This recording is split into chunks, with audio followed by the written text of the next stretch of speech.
Every day I get several messages from Muslims saying something like this: David, you talk about Muhammad in front of your books because you're too scared to say these things in front of Zakir Naik.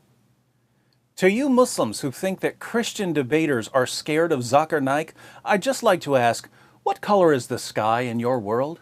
Because here on Planet Reality, Zakir Naik is a joke.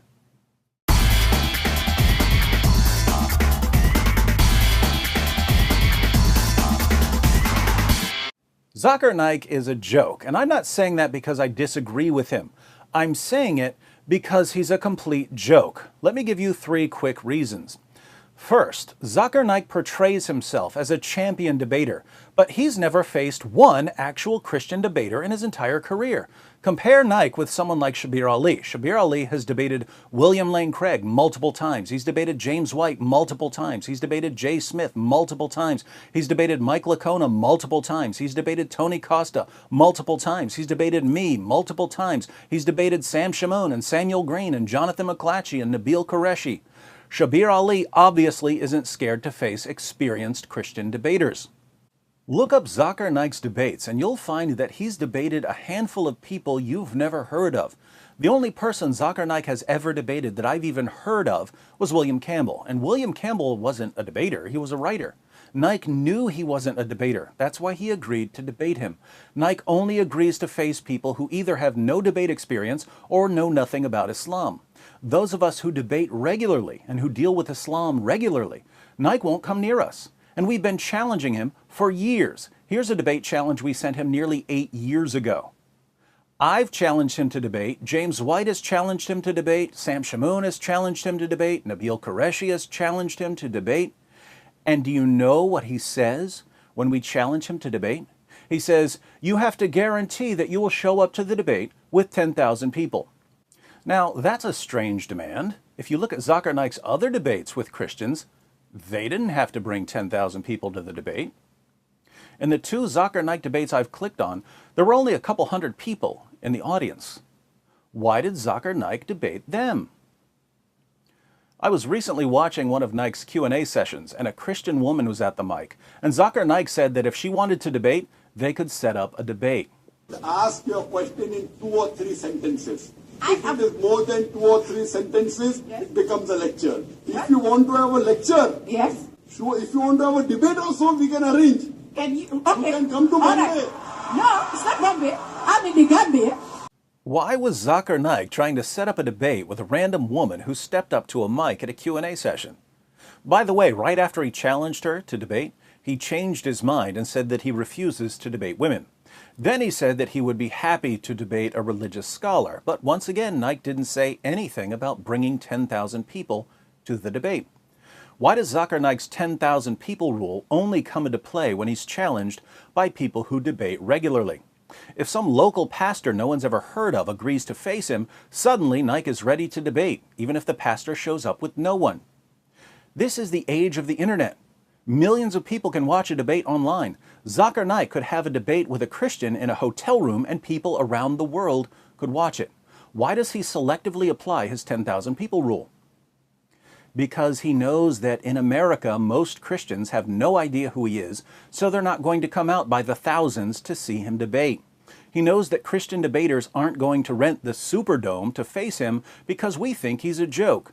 So he made up a rule that he only applies to avoid actual debaters. Why? Because he's a complete, utter, total coward, and he knows that his arguments would be destroyed by any experienced Christian debater.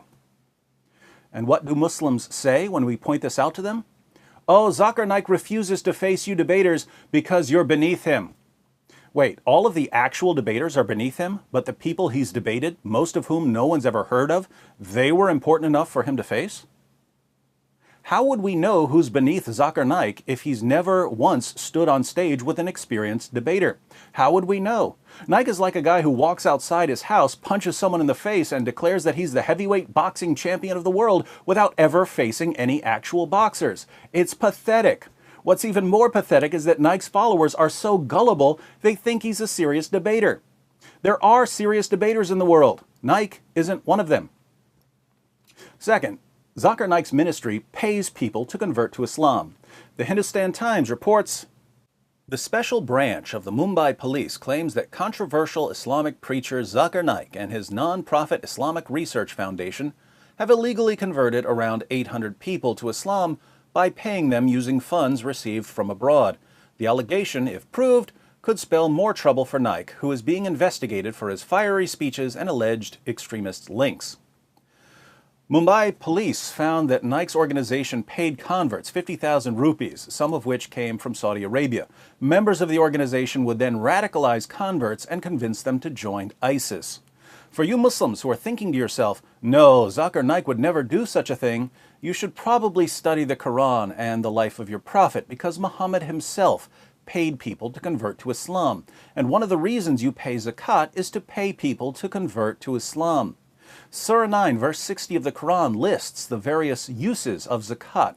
One of the uses is to attract the hearts of those who have been inclined towards Islam. What does it mean to use zakat funds to attract people's hearts? Muhammad shows us exactly what it means. In Sahih Muslim, number 6022, Muslims win the Battle of Hunain. And we read, "On that day, the Messenger of Allah gave Safwan bin Umayyah 100 sheep, then another 100, then another 100. Ibn Shahab said, Sa'id bin al-Musayyab told me that Safwan said, by Allah, the Messenger of Allah gave me what he gave me, and he was the most hated of people to me. But he kept giving to me until he became the most beloved of people to me." This guy hated Muhammad, but Muhammad kept giving him sheep by the hundreds until Muhammad was his favorite person in the world. In Sahih al-Bukhari 3344, Muhammad divides a piece of gold among 4 chiefs of a different tribe. We read, "So the Quraysh and the Ansar became angry and said, he, i.e. the Prophet, gives to the chiefs of Najd and does not give to us. The Prophet said, I give to them so as to attract their hearts to Islam." He was giving them gold to attract their hearts to Islam. Nearly 14 centuries later, Zakir Naik is doing the same thing. Muslims should be proud of Naik for imitating his prophet by bribing people to convert when his arguments fail miserably. Third, a few years ago, when I was watching some of Zakir Naik's talks to get some video clips for some shows, I was impressed that so many Muslims showed up to hear him speak when the talks were in English. I know a few Christians from one of the areas he was speaking in, and I said to them, it's cool that wherever Zakir Naik goes, there are so many Muslims there who speak English.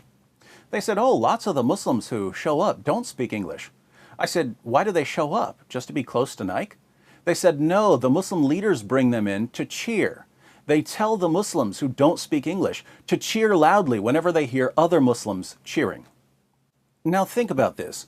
Zakir Naik's organization has to bring in Muslims who have no idea what he's saying to cheer for whatever he says. Why? Because they understand that many Muslims, and even some non-Muslims, don't know enough about what he's saying to know if his arguments are good or bad. But if enough people are cheering for what he says, gullible audience members will assume that he must be right. So Naik's organization loads the audience with people who cheer for him no matter what he says, because the cheering has a psychological impact on gullible audience members. This is the Islamic version of a laugh track for a comedian who isn't funny. And let's face it, a laugh track would be much more appropriate for a Zakir Naik lecture than for a comedian. Putting all of this together, many Muslims regard Zakir Naik as their best debater and top apologist. Who is Zakir Naik? He's someone who pretends to be a champion debater even though he's a complete coward who instantly backs down from every single experienced Christian debater who challenges him. He's someone who pays people to convert to Islam just as his prophet paid people to convert to Islam. And he has to bring in cheerleaders to tell his fans when to cheer even though they have no clue what he's saying, all so he can trick ignorant, naive, easily manipulated audience members into thinking that he's presented a serious case for Islam. Zakir Naik is a joke. He's always been a joke. He'll always be a joke. If this is, as many Muslims claim, the best apologist Islam has to offer out of 1.6 billion Muslims in the world, what does this tell us about Islam?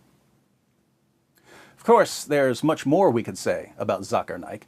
If you'd like to know more about why he backs down from debaters, click on this video by Nabil Qureshi, where Nabil examines just 5 minutes of a Zakir Naik lecture and finds 25 mistakes. You heard me correctly. Over a 5-minute period, Zakir Naik averages 1 mistake every 12 seconds. Fortunately for Naik, he's speaking to people who don't know any better and who don't bother to question or challenge him. But they keep cheering anyway, along with all the Muslims who don't even know what he's saying. Welcome to Islam, the only religion that would want someone like Zakir Naik as its champion.